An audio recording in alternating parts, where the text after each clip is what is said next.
तारीख 13 दिसंबर 2001 और आज की तारीख 13 दिसंबर 2023। तारीख एक है, बीच के 22 साल हैं, लेकिन चूक आज भी वहीं की वहीं है। जो 22 साल पहले चूक हुई थी, आज भी कहीं ना कहीं वही चूक दोहराई गई। लेकिन गनीमत यह निकली कि 22 साल पहले साजिश नाकाम हो गई थी, जब AK-47 से गोलियां तड़तड़ाई जा रही थी, और आज जो लोग सदन में कूदे, संसद में कूदे, उनको धर दबोचा गया। नमस्कार, आप देख रहे हैं न्यूज़ 11 भारत स्पेशल। मैं हूं अभिषेक सिन्हा आपके साथ। एक बार फिर आज संसद भवन में घुसने की कोशिश हुई। संसद भवन के भीतर तक लोग घुस गए। पहले तो बाहर प्रदर्शन किया गया, उसके बाद दो व्यक्ति अंदर कूद पड़े, वेल में घुसने की कोशिश की, जिन्हें सुरक्षा बलों और सांसदों ने पकड़ लिया। लेकिन पूरा मामला क्या रहा, हमने तारीख आपको बताई शुरू में ही कि 13 दिसंबर 2001 13 दिसंबर 2001 को जब माननीय अटल बिहारी वाजपेयी की सरकार थी, उस वक्त भी संसद में 5 आतंकी घुसे थे हथियारों का जखीरा लेकर एम्बेसडर कार से। गोलियों की तड़तड़ाहट हुई, अंधाधुंध गोलियां चलाई गईं। सुबह 11:30 बजे शुरू हुआ पुलिस मुठभेड़। पुलिस और आतंकियों के बीच का मुठभेड़ शाम के 4:30 बजे तक चला। आतंकियों को मार गिराया गया, लेकिन 18 लोग घायल हुए। गनीमत यह रही कि किसी की जान नहीं गई उनमें, और जान संसद भवन की मिट्टी देशवासी या सांसद, जनप्रतिनिधि, नेताओं, ऐसे सुरक्षा कर्मियों, ऐसे किसी भी व्यक्ति के लहू से लाल होने से बच गई। ये बहुत बड़ा किस्मत रहा, बहुत बड़ा ईश्वर का साथ रहा। आज एक बार फिर वेल के अंदर घुसने की कोशिश हुई। संसद भवन में अनाधिकार प्रवेश कर लिया गया, कूदने लगे वेल के अंदर। तस्वीरें दिखाएंगे आपको, पूरी रिपोर्ट दिखाएंगे। सबसे पहले देखिए ये रिपोर्ट। 22 साल बाद फिर संसद की सुरक्षा में बड़ी चूक। संसद पर हमले की बरसी पर सुरक्षा में चूक। लोकसभा में दर्शक दीर्घा से कूदे 2 युवक। संसद के बाहर भी युवक युवतियों का हंगामा। संसद पर आतंकी हमले की बरसी के दिन एक बार फिर संसद की सुरक्षा तार तार हो गई। संसद की सुरक्षा में बड़ी चूक सामने आई है। लोकसभा में दर्शक दीर्घा से 2 युवक सदन में कूद पड़े और अपने जूते से कुछ निकाला और स्प्रे करने लगे, जिससे सदन धुआं हो गया। हालांकि इस दौरान लोकसभा में मौजूद सांसद और सुरक्षा कर्मियों ने दोनों युवक को पकड़ लिया और एक आरोपी की पिटाई भी कर दी। संसद के भीतर जिस समय घटना घटी, ठीक उसी वक्त संसद के बाहर भी कुछ इसी तरह की घटना सामने आई। संसद परिसर में एक युवक और एक युवती ने हंगामा किया और रंगीन गैस का स्प्रे किया। लोकसभा के अंदर दुस्साहस करने वाले युवक का नाम सागर और मनोरंजन है, जबकि संसद परिसर में हंगामा करने वाले युवक का नाम अनमोल शिंदे और महिला का नाम नीलम है। दोनों जो लड़के थे, इन्होंने एक टेबल पर कूदता आगे बढ़ा, एक ने जूता खोलकर उसमें से कुछ निकाला, तो ये दिख रहा था, लेकिन उसमें से धुआं उसने छोड़ा। तो लेकिन सारी घटना एक आधा मिनट 1 मिनट के अंदर पूरा घटनाक्रम पूरा हो गया था। तो सभी सांसदों ने उनको पकड़ लिया। उन्होंने बचने की कोशिश की। आप देखेंगे अब तो उसके जो वीडियोज है वो भी दिखाई दे रहे हैं। और फिर सुरक्षा कर्मी भी पहुंच गए, तो उनको काबू में कर लिया गया और फिर उनको ले गए। स्पीकर की चेयर के तरफ जाने की कोशिश कर रहा था और ऐसे जंप होते हुए, सीट के ऊपर जंप होते हुए देखा, तो सारी एमपी सब हैरान हो गए। फिर उनको पकड़ने के लिए एमपी सारे उनको घेर लिए। तब उन्होंने अपनी शूज़ निकाल कर स्पीकर की चेयर के ऊपर फेंकने की कोशिश करे। द नेक्स्ट मोमेंट वाज, उसके साथ जो आया हुआ और एक था, वो उन्होंने फिर कूद पड़ा और उन्होंने फिर एक गैस निकाला, कलरफुल गैस। वो गैस निकालने के बाद वो कुछ नारे लगा रहे थे, नारा वाज नॉट क्लियर। तो ये इसके अंदर पूरी गैस भर गए थे। फिर सांस, क्या पता नहीं क्या गैस है, क्या है। हम सांसदों को भी बहुत ध्यानपूर्वक किसी को भी विजिटर बनाना पड़ेगा, क्योंकि सांसद के लेटर पे ही विजिटर बन जाते हैं। तो जब तक हमको ये नहीं पता है कि मैं इनको जानता हूँ और ये पूरी तरह से भरोसे के लायक हैं, तब तक किसी को विजिटर नहीं बनाएंगे। पुलिस ने चारों आरोपियों को हिरासत में ले लिया है। वहीं इस घटना के बाद दर्शक दीर्घा को अगले आदेश तक बंद कर दिया गया है। बताया जा रहा है कि चारों आरोपी एक दूसरे को जानते थे, सोशल मीडिया के जरिए एक दूसरे के संपर्क में आए थे, जिसके बाद संसद में हंगामे का प्लान बनाया था। सूत्रों की माने तो इस साजिश में 2 और लोग शामिल थे। गुरुग्राम में इन सभी के ठहरने की व्यवस्था ललित झा नाम के शख्स ने की थी। लोकसभा स्पीकर ओम बिरला ने पूरे मामले की उच्च स्तरीय जांच के आदेश दिए हैं, लेकिन सवाल ये कि संसद की सुरक्षा में इतनी बड़ी चूक कैसे हुई, जबकि नए संसद भवन में अचूक सुरक्षा का दावा किया गया था। न्यूज़ 11 भारत के लिए दिल्ली से भावना की रिपोर्ट।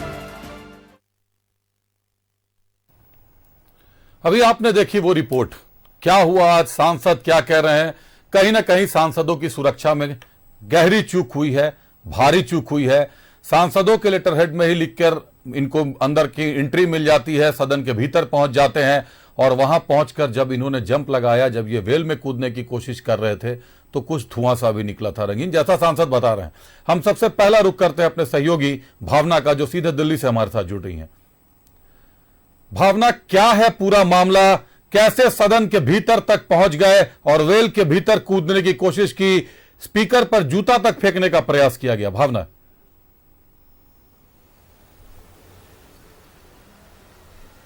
बिल्कुल, फिलहाल मैं भी आपको जानकारी दे दूं कि ये मामला आज सुबह का है, जब संसद पर हुए आतंकी हमले को लेकर एक तरफ बरसी जो है संसद भवन में चल रही थी, तो इसके कुछ उपरांत जो है जैसे ही कार्रवाई शुरू होती है तो देखा गया कि एक व्यक्ति जो है विजिटर गैलरी से आता है, अचानक से जो है वो नीचे की तरफ गिरता है और फिर मेज दर मेज चढ़ने की कोशिश करता है, और उसका जो रुख था वो स्पीकर की तरफ जाने का था। और ऐसे में आज जो है पीठासीन अधिकारी जो है स्पीकर की, वो मेरठ से रहने वाले सांसद राजेंद्र अग्रवाल जी को मिली थी।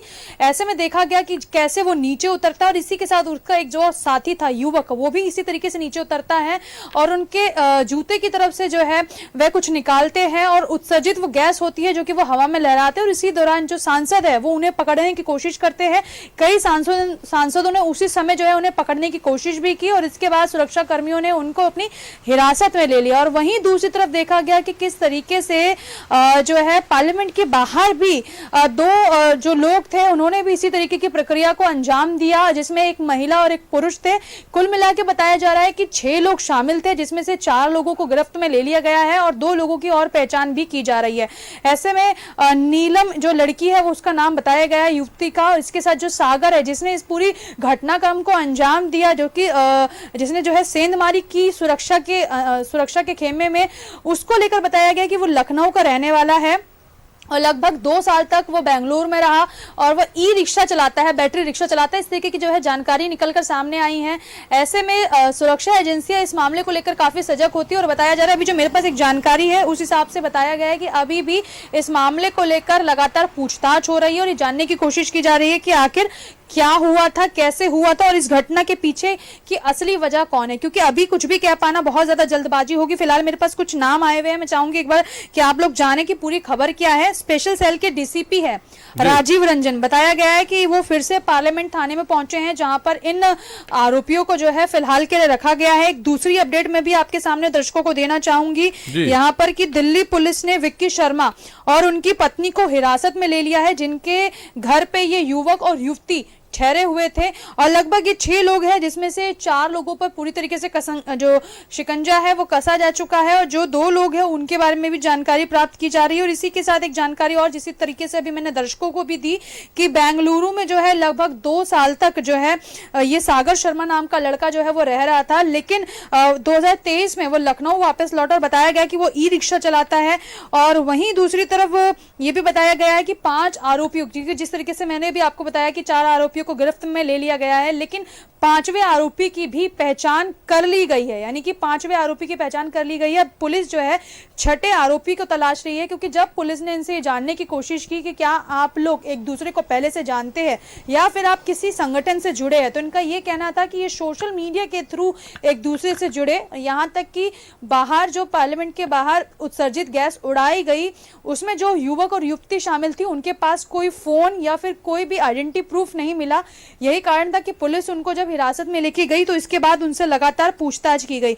ऐसे में स्पीकर की तरफ से यानी कि ओम बिरला जी की तरफ से एक स्ट्रिक्ट एक्शन इस मामले को लेकर जो है लिया गया, क्योंकि 4 बजे इस पूरे मामले पर सर्वदलीय बैठक बुलाई गई। लगभग 45 मिनट तक यानी कि 45 मिनट तक ये बैठक चली, जिस बैठक के समापन के बाद जानकारी मिली कि निजी सहायक और पूर्व सहायकों के जो पास है वो रद्द कर दिए गए हैं, अब नहीं बनाए जाएंगे। विजिटर गैलरी में अब जो है इस तरीके की एंट्री नहीं होगी। फिलहाल ये जानकारी जो है मैं दे दूं दर्शकों को। सीधा और इसी के साथ ये भी इसका बताया सीधा गया मतलब है कि भावना, इसका सीधा मतलब ये निकाल लें कि जो लोग सदन के अंदर घुसे थे वो निजी सहायक या पूर्व सहायक के पास पर घुसे थे, किसी सांसद के द्वारा रेफर किए गए थे। बिल्कुल, मैं आपको यहाँ पे जानकारी दे दूं कि जो सांसद है, जो मैसूर से सांसद आते हैं, उन्हें भी तलब किया गया था इस पूरे मामले को लेकर कि आखिर कैसे आपके विजिटर पास के थ्रू इन लोगों की एंट्री होती है, क्या आप इन्हें जानते हैं। इस तरीके की जो बातें, जो चर्चा है, कहीं ना कहीं बताया गया है कि अंदर खाने हुई है जब स्पीकर से मिलकर आते हैं, संसदीय कार्य मंत्री से। बिल्कुल, मैं आपको बता दूं कि यहाँ पर वो बीजेपी से आते हैं और मैसूर से सांसद है, प्रताप सिम्हा उनका नाम है। उनकी जो है मुलाकात जो है वो हुई है पार्लियामेंट के अंदर। उन्होंने जो है फिलहाल अभी क्या बातचीत हुई है ये कह पाना थोड़ा सा मुश्किल होगा, लेकिन सबसे बड़ी समस्या यही खड़ी होती हुई नजर आ रही है कि आखिर 2001 में क्या हुआ और आखिर 2023 में उसी दिन क्या जो है ऐसी ही घटना को अंजाम देने की कोशिश की जा रही थी। वही जहन में आ रहा था, वही सवाल अभी मेरे जहन में आ रहा था, मैं आपसे वही पूछने वाला था। 22 साल और एक ही चूक, और उस वक्त 18 लोग घायल हो गए। अगर आज भी वो विस्फोटक लेकर अंदर घुस गए होते तो ना जाने क्या हादसा हो सकता था अंदर। तो फिर ये चूक कैसे दोहराई जा सकती है? क्या सुरक्षा कर्मियों ने अभी तक सबक नहीं लिया? 22 साल बाद भी सुरक्षा में चूक हो रही है, और एक ही चूक।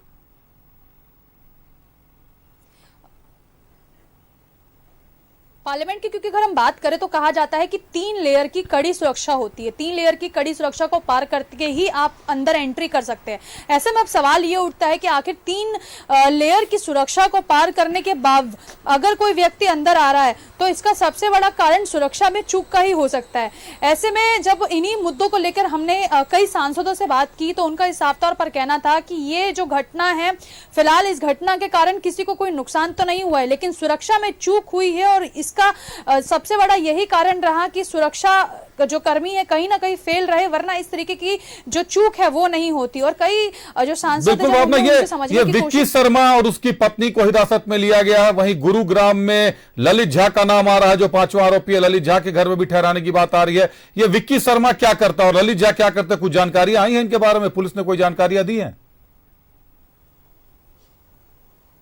फिलहाल मैं भी आपको बता दूं कि इस पूरे मामले को लेकर जो है अभी जो है जांच चल रही है, इसीलिए कुछ भी कह पाना बहुत ज्यादा जल्दबाजी होगी। लेकिन अब सवाल यही खड़ा होता है कि आखिर क्या 22 साल बाद फिर से इतिहास को रिपीट करने की कोशिश की जा रही थी, या फिर एक डर का माहौल पैदा करने की कोशिश की जा रही थी, या फिर कहीं ना कहीं ये किसी ऐसे संस्था से इन्फ्लुएंस थे कि ये सीधे तौर पर सांसदों को नुकसान पहुंचाना चाह रहे थे। ये तमाम बड़े सवाल जो जहन में खड़े हो रहे हैं, इसकी जवाबदेही जो है पुलिस की जांच के बाद ही स्पष्ट हो सकती है। एक आखिरी सवाल आपसे भावना, जो उनके पास धुआं निकल रहा था, स्मोक बम था या क्या था, विस्फोटक थे, क्या इस पर अभी तक किसी तरह की आधिकारिक पुष्टि आई है दिल्ली पुलिस की तरफ से या स्पेशल सेल की तरफ से?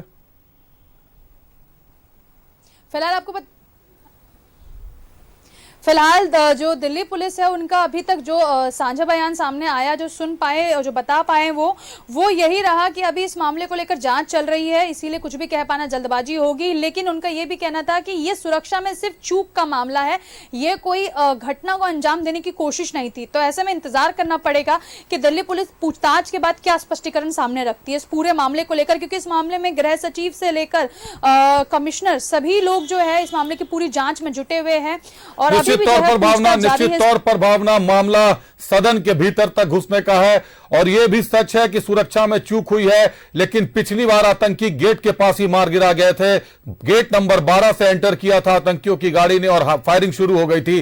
गेट नंबर 1 पर आखिरी आतंकी को मारकर गिराया गया था। AK-47 रिकवर हुए थे, 18 लोग घायल हुए थे। लेकिन इस बार ये जो भी 2 लोग थे, 4 लोग थे, ये इस बार सदन के अंदर तक पहुंच गए। ये कोई छोटी मोटी चूक नहीं है। निश्चित तौर पर गृह मंत्रालय सशक्त होगा, काफी सख्त होगा, मामले की जांच कर रहा होगा। जैसा आप बता रही हैं, स्पेशल सेल के डीजी राजीव रंजन भी अभी वहां पहुंच चुके हैं। जांच बढ़ेगी, कई लोग जद में आएंगे और इसके पीछे ये धमाके की साजिश है या केवल हंगामा करने की साजिश है, लेकिन तिथि 13 दिसंबर ही क्यों चुनी गई, ये एक बड़ा सवाल छूटकर जा रहा है, जो कहीं ना कहीं अभी जांच के बाद पता चल पाएगा। जो जब तक आधिकारिक रूप से कुछ ना कहा जाए, इस पर मीडिया भी कुछ नहीं कह सकती, क्योंकि मामला सीधे सदन से जुड़ा है। बहुत धन्यवाद आपका हमारे साथ जुड़ने के लिए। आप सुबह से खबर पर अपनी नजर बनाए हुए हैं, आगे भी आप खबर पर अपनी नजर बनाए रखिएगा। 22 साल हो जाते हैं, 22 साल बाद बरसी का दिन होता है और उसी दिन ठीक उसी तरीके से सदन को निशाना बनाया जाता है। आखिर 22 साल के बाद ही क्यों बनाया जाता है? हंगामे के लिए 13 दिसंबर की तिथि ही क्यों चुनी जाती है? रिकवरी उनके पास से क्या हुआ है, अभी तक यह खुलकर सामने नहीं आया है। बताया जा रहा है मोबाइल, आईडी कार्ड, कोई भी चीज रिकवरी नहीं हुई है। विक्की शर्मा कौन है, उनकी पत्नी क्या करती हैं, ललित झा कौन है, कई सवाल खड़े हो गए हैं जिनके जवाब सुरक्षा एजेंसियां तलाश रही होंगी।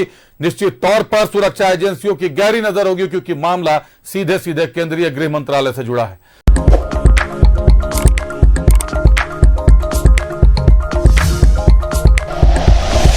Like and share videos, subscribe करें हमारा चैनल और प्रेस करें बेल आइकॉन। न्यूज़ 11 भारत, सच है तो दिखेगा।